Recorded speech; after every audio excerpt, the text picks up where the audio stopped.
So சனிப்பெயர்ச்சியை பொறுத்தளவு நிறைய பேருக்கு குழப்பம் இருக்கும். 2025 நடக்குதா அல்லது 2026 நடக்குதா அப்படின்னு. திருக்கணித முறைப்படி 2025, 29 மார்ச் மாசம் திருநள்ளாறு முறை என்று சொல்லப்படக்கூடிய வாக்கிய முறைப்படி பாத்தீங்கன்னா 2026 மார்ச் மாசம் 6ஆம் தேதி நடக்குது. சோ தமிழ்நாடு தவிர இந்தியாவில் உள்ள இன்னும் சொல்ல போனா நிறைய நாட்டுல இருக்கக்கூடிய கோவில்கள் எல்லாம் பாத்தீங்கன்னா திருக்கணித முறைப்படிதான் ஃபாலோ பண்றாங்க. ஏன்னா அதுதான் இண்டிவிஜுவல் ஜாதகத்துக்கு மேட்ச் ஆகி வரக்கூடியது. சோ அதன்படி 2025, 29ஆம் தேதி 3ஆம் மாசமே பாத்தீங்கன்னா சனிப்பெயர்ச்சியினுடைய பலன்கள் ஆரம்பித்துவிடும். அதனுடைய முழு இம்பாக்ட், அதனுடைய முழு பலன் எப்ப ஸ்டார்ட் ஆக போகுது அப்படின்னா 2026 3ஆம் மாசம் 6ஆம் தேதி, அதாவது திருநள்ளாறு கோவிலில் நடத்தப்படக்கூடிய பூஜை பிரகாரம், அதாவது வாக்கிய முறைப்படி பாத்தீங்கன்னா அப்ப ஸ்டார்ட் ஆக போகுது.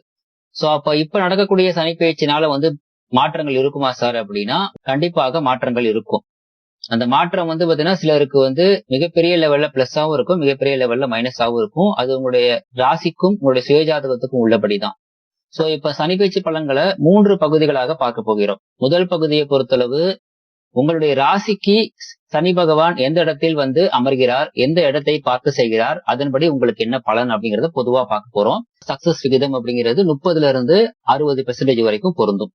இதே பகுதி 2 அப்படின்னு சொல்லிட்டு ஒரு பதிவு வரும். அந்த பதிவுல என்ன பார்க்க போறோம் அப்படின்னா, நீங்கள் எந்த ராசியாக இருந்தாலும் உங்களுடைய லக்னம் அப்படிங்கிற அடிப்படையில ராசிக்குண்டான பலன்களையும் தாண்டி, ராசிக்கு சொல்லப்படக்கூடிய பலன்களையும் தாண்டி, சரிங்களா, உங்களுடைய லக்னம் அப்படிங்கிற பேசிஸ்ல சில பலன்கள் உங்களுக்கு கிடைக்கும். அது பாத்தீங்கன்னா சிங்கிள் லைன்ல ஒவ்வொரு லக்னத்துக்கும் இன்னொரு பதிவுல பகுதி 2 அப்படிங்கிற விஷயத்துல பார்க்க போறோம். கடைசியாக பகுதி 3 அப்படிங்கிற விதத்துல பாத்தீங்கன்னா நீங்க எந்த ராசியாக இருக்கலாம், எந்த லக்னமா வேணா இருக்கலாம், பட் உங்களுடைய சுயஜாதக அமைப்பின்படி எந்தெந்த இடங்கள்ல சனியினுடைய தொடர்பு பெறக்கூடிய இடங்கள் என்று சொல்லக்கூடிய மீனம், ரிஷபம், கன்னி மற்றும் தனுசு, இந்த இடங்கள்ல என்ன மாதிரியான கிரகங்கள் இருக்குது, அதே மாதிரி சனிக்கு திரிகோணம் என்று சொல்லக்கூடிய கடகம் மற்றும் விருச்சிகத்தில் எந்த மாதிரியான கிரகங்கள் இருக்குது, அதன் அடிப்படையில உங்களுக்கு என்ன பலன்கள் கிடைக்கும், அது எவ்வளவு சதவிகிதம் கிடைக்கும் அப்படிங்கறத பகுதி 3ல பார்க்க போகிறோம். இது கிளியரா பாத்துக்கோங்க. இது பகுதி 1க்கானது, ராசி பலன்கள் அப்படிங்கிற அடிப்படையில. ரிஷபம் ராசி அன்பர்களுக்கு, ரிஷபம் ராசியை பொறுத்தளவு உங்களுடைய ராசிநாதன் சுக்கிரன் இயல்பாகவே மற்றவர்களை கவர்ந்து இழுக்கக்கூடிய ஒரு ஈர்ப்புத்தன்மை அப்படிங்கிறது உண்டு. அதே சமயம் பாத்தீங்கன்னா ஒருத்தவங்களுக்காக ஹெல்ப் பண்ணி மொத்தமா தெரிஞ்சு போனாலும் மறுபடியும் ஹெல்ப்னு கேட்டா எந்திரிச்சு ஓடி போய் ஹெல்ப் பண்ணக்கூடிய ஒரு அமைப்பு அப்படிங்கிறது பொதுவா ரிஷபம் ராசி அன்பர்களுக்கு உண்டு. சோ பாத்தீங்கன்னா இந்த விஷயம் தான் உங்களுடைய மிகப்பெரிய பிளஸ், இந்த விஷயம் தான் உங்களுடைய மிகப்பெரிய மைனஸ். சோ பிளஸ் கரெக்டா பயன்படுத்தணும், மைனஸ பாத்தீங்கன்னா கரெக்டா டெலிட் பண்ணணும். சோ எப்போ உதவி பண்ணணும், எப்போ வேண்டாம் அப்படின்னு சொல்லணும் அப்படிங்கிறத கத்துக்கிட்டீங்க அப்படின்னா ரிஷபம் ராசி அன்பர்களுக்கு மிக அற்புதமான ஒரு காலகட்டத்தை நீங்கள் பயன்படுத்த முடியும். ஏன்னா 7.5 சனி அப்படிங்கிற அமைப்பு அடுத்த ஒரு 2.5 ஆண்டுகளுக்கு பின்பு உங்களுக்கு ஆரம்பிக்க போகிறது. சோ இப்போ இந்த நிலையில உங்களுக்கு பாத்தீங்கன்னா லாபசனி அப்படிங்கிற அமைப்பு பாத்தீங்கன்னா ஆக்டிவேட் ஆக போகுது. அது என்னங்க லாபசனி அப்படின்னா, லாபஸ்தானம் என்று சொல்லக்கூடிய 11ஆம் இடத்தில் சனி அமர்வது என்பது லாபசனி அப்படிங்கறது சொல்லுவாங்க. இது நாள் வரைக்கும் உங்களுக்கு 10ஆம் இடத்துல அமர்ந்து உத்தியோகத்துல பிரச்சனை, குடும்பத்துல பிரச்சனை, புதிய முயற்சிகள்ல முட்டுக்கட்ட, கெட்ட பேரு, அவமானம் இதெல்லாம் கொடுத்துட்டு வந்தது. ஏன்னா 10ஆம் வீடு அப்படிங்கிறது கர்மஸ்தானம். கர்மஸ்தானம் அப்படிங்கிறது பாத்தீங்கன்னா கர்ம வினை அமைப்பு பாத்தீங்கன்னா அதிகமாக பாத்தீங்கன்னா உங்க கையில கொண்டாந்து கொடுத்து இதெல்லாம் நீ பண்ணது ஆல்ரெடி, அதுக்கு இப்பெல்லாம் உனக்கு இது பாத்தீங்கன்னா கொடுக்கப்படக்கூடிய தண்டனைகள். அது புண்ணியம் பண்ணியிருந்தீங்கன்னா புண்ணியத்துக்கான பலனை கொடுக்கும், கெடுதல் பண்ணிருந்தீங்கன்னா கெடுதலுக்கான பலனை கொடுக்கும். சோ 10ஆம் இடத்தில் அமரக்கூடிய சனி இருந்த காலகட்டத்துல கெடுதல்களை மிக அதிகமாக நீங்க சந்திச்சிருக்கீங்கன்னா அதிகமான அளவு கெட்ட கர்மாக்கள் உங்களுடைய ஜாதகத்துல கனெக்ட் ஆயிருக்குதுன்னு அர்த்தம். 10ஆம் வீட்டுல அமர்ந்திருந்த காலகட்டத்துல கெடுதல்கள் அப்படி எதுவும் இல்லைங்க, நல்லா தாங்க இருந்தேன், ரொம்ப சூப்பரா இருந்தேன் அப்படின்னு நீங்க சொன்னீங்க அப்படின்னா நிச்சயமாக உங்களுடைய சுயஜாதகப்படி கெட்ட கர்மாக்கள் பெருசாக உங்களுக்கு இல்லைன்னு அர்த்தம். சோ இப்ப பாத்தீங்கன்னா கர்ம சனி அப்படிங்கிறது கடந்து வந்துட்டார். சோ லாபசனி ஸ்டார்ட் ஆயிருச்சு. சோ லாபசனி 29/3/2025 ஸ்டார்ட் ஆகுது திருக்கணித முறைப்படி. பொதுவாகவே ரிஷப ராசிக்கு உங்களுடைய கை ஓங்கக்கூடிய ஒரு காலகட்டமாக இருக்கும். உங்களுடைய குடும்பத்தில் நிம்மதி இருக்கும், மனம் தெளிவடையும், சுதந்திரந்த நீங்கள் சுறுசுறுப்பா பாத்தீங்கன்னா செயல்படக்கூடிய ஒரு காலகட்டமா இருக்கும். ஆர்வம் இருக்கும், குழந்தை இல்லாத தம்பதிகளுக்கு குழந்தை பாக்கியம் கிடைக்கும். உங்களுடைய குழந்தைகளுக்கு பாத்தீங்கன்னா ஊரே மிச்சும்படியான திருமணம் அப்படிங்கிறது நடக்கும். முதல் திருமணம் பாத்தீங்கன்னா தோல்வி அடைஞ்சவங்க 2ஆம் திருமணம் செய்ய முடியும். மனைவி வழியில், கணவர் வழியில் உங்களுடைய மதிப்பும் மரியாதையும் கூடும். சகோதர உறவுகள் நெருங்கி வருவாங்க. உங்களுடைய சகோதர சகோதரிகளுக்கும் உங்களால பாத்தீங்கன்னா உங்களால முயன்ற அளவு அப்படிங்கிறத விட எக்ஸ்ட்ராவாவே வந்து பாத்தீங்கன்னா செலவு பண்ணி அவங்களுக்கு தேவையான சுபகாரியங்களை செஞ்சு வைக்க முடியும். அரசாங்க அதிகாரிகளால் அரசு மூலமாக உதவிகள் அப்படிங்கிறது உண்டு. உத்தியோகத்தில் வேலை சுமை அப்படிங்கிறது குறையும். ஆனா சனி பகவானுடைய பார்வைக்கும் ஒரு பலன் உண்டு. இப்போ வந்து பாத்தீங்கன்னா இப்ப பொதுவா 11ஆம் இடத்துல சனி வந்து அமர்ந்தா என்னென்ன இருக்குங்கிறத உங்களுக்கு சுருக்கமா சொன்னேன். சனி பகவானுடைய பார்வை மூலியமாக உங்களுடைய ராசியை பார்ப்பதனால ஒரு டென்ஷன், ஒரு கோபம் இதெல்லாம் இருக்கும். உடல்ல சிலருக்கு வந்து பாத்தீங்கன்னா நோய்வாய்ப்படக்கூடிய தன்மை அப்படிங்கிறது இருந்துச்சுன்னா அது வந்து ஜாஸ்தி பண்ணும். அலர்ஜி ப்ராப்ளம் வந்துட்டு போகும். இருந்தாலும் தைரியமா வந்து முடிவெடுக்கக்கூடிய தன்மை அப்படிங்கிறது இருக்கும். சனி பகவானுடைய பார்வை அப்படிங்கிறது உங்களுடைய 5ஆம் வீட்டை பார்ப்பதனால உங்களுடைய பிள்ளைகள் போக்குல கொஞ்சம் கூடுதல் கவனம் செலுத்துங்க.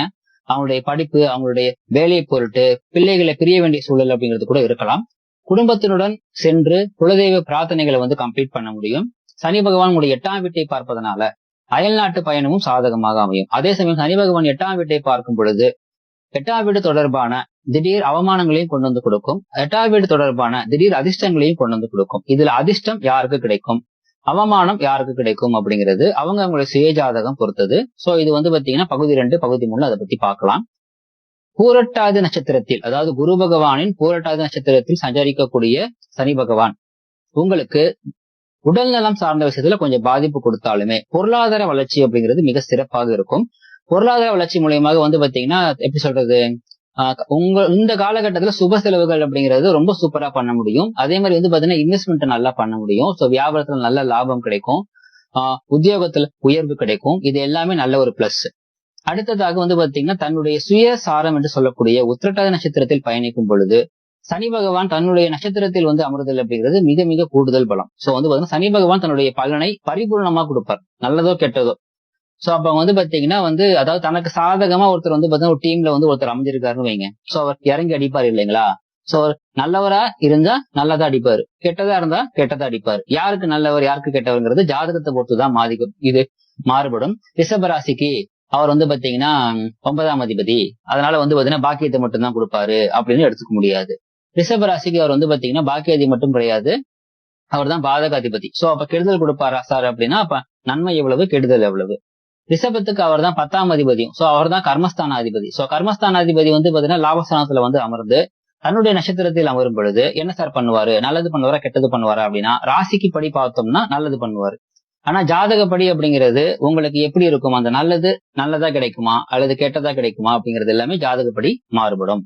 அடுத்ததாக தன்னுடைய ஒரு எப்படி சொல்றது, எதிரின்னு சொல்லலாம், ஒரு விதமான நண்பர்னு சொல்லலாம். ரெண்டுக்கும் நடுவில் இருக்கக்கூடிய ஒரு கிரகம் வந்து புதன். அந்த புதனுடைய ரேவு நட்சத்திரத்தில் பயணிக்கக்கூடிய காலகட்டத்துல உடல் நலம் கொஞ்சம் வந்து பாதிக்கும். நட்புகளால் அவமானம் அப்படிங்கிறது ஏற்படும். பார்ட்னர்ஷிப்ல மிகப்பெரிய பிரச்சனைகள் கொண்டு வந்து கொடுக்கும். யாரை நம்பி நீங்க எல்லா விஷயங்களும் செஞ்சீங்களோ அவங்களே உங்களுக்கு வந்து எதிராக செயல்படக்கூடிய ஒரு காலகட்டம் அப்படிங்கிறது உருவாகும்.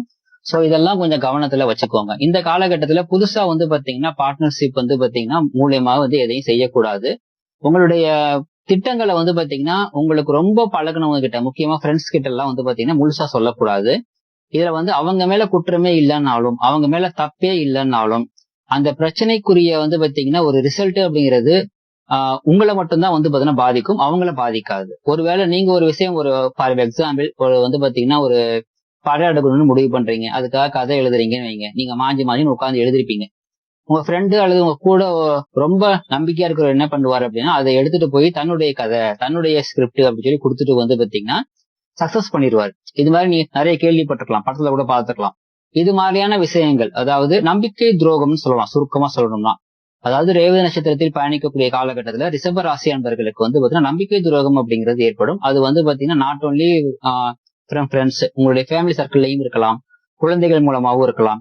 சோ யாரையும் நீங்க முழுசா நம்பிருக்கீங்க, யாரு மேல நீங்க ரொம்ப வந்து பாத்தீங்கன்னா பாசம், யாரு மேல ரொம்ப வந்து பாத்தீங்கன்னா ஒரு பட்டோட இருக்கீங்களோ அவங்க கிட்ட இருந்து இது நடக்கிறதுக்கான வாய்ப்புகள் அப்படிங்கறது அதிகம். சோ நீங்க ஃப்ரெண்ட்ஸ் மேல அதிகமா வச்சிருந்தீங்கன்னா ஃப்ரெண்ட்ஸ், லவ்வர் மேல அதிகமா வச்சிருந்தீங்கன்னா லவ்வர், குடும்பத்தினர் மேல அதிகமா வச்சிருந்தீங்கன்னா குடும்பத்தினர். சோ இங்க யாரு தொட்டா, யார் மூலயமா வந்து பாத்தீங்கன்னா பிரச்சனை கொடுத்தா உங்களுக்கு பெயின் இருக்குமோ அதைத்தான் வந்து பாத்தீங்கன்னா இந்த காலகட்டத்துல செய்வார். சோ ரிஷபராசியை பொறுத்தளவு வந்து பாத்தீங்கன்னா சனி பகவானுடைய சில கெடுதல்களை உங்களுடைய சுயஜாதகம் வந்து பாத்தீங்கன்னா அமைப்பு வந்து பாத்தீங்கன்னா ரிசீவ் பண்ணலன்னு வைங்க. இப்ப நான் சொன்ன எந்த ஒரு கெடுதலுமே உங்களுக்கு இருக்காது, பிரச்சனையே இல்லாம சூப்பரா இருப்பீங்க. லாபசனி அப்படிங்கிற அமைப்புல என்ன பிளஸ் கொடுக்கணுமோ, என்ன சந்தோஷம் கொடுக்கணுமோ, எந்தெந்த வகையில தான் உங்களுக்கு லாபத்தை அள்ளி கொடுக்கணுமோ அத்தனையும் வந்து பாத்தீங்கன்னா அல்வா துண்டு மாதிரி உங்களுக்கு கொடுத்துக்கிட்டே இருப்பார். வாழ்த்துக்கள். சோ வந்து பகுதி 2 பகுதி 3க்கு போகலாம்.